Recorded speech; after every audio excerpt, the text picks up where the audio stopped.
বরিশালেরা লঞ্চের হোগা ধরে ঢাকা যায়। এ লঞ্চের হোগা ধরে যাইবে না তাই তোমার হোগা ধরে যাইবে?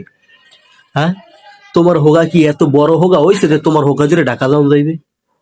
মানে উল্টো ফুল্টো কথা না করলে তোমাকে ভালো লাগে না? কত সুন্দর এখন কথা কইছে বরিশালে লঞ্চের হোগা ধরে ঢাকা যায়। তা লঞ্চের হোগা ধরে ঢাকা যাবো না? লঞ্চের হোগা ধরে যাবো, মাথা ধরে যাবো, আগা ধরে যাবো, পাছা ধরে যাবো, তো গো কি তোর একখানে লঞ্চ বানাইয়া হেপার আইস, হেপার লঞ্চের হোগা ধরে হেপার ঢাকা যাইস, হেপার আইয়ে কইস বরিশালের হোগা ধরে ঢাকা যায়। এবার দেখবি লঞ্চের হোগা ধরে যাওয়ার মজা নাকি।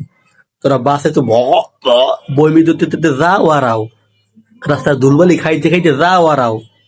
আর মোরা বরিশালেরা লঞ্চের হোগা ধরে গেল ফিল নিতে নিতে যাই, বিশাল বড় বড় নদী, মানে প্রাকৃতিক দৃশ্য দেখতে দেখতে যাই আর আই। তখন হন ওই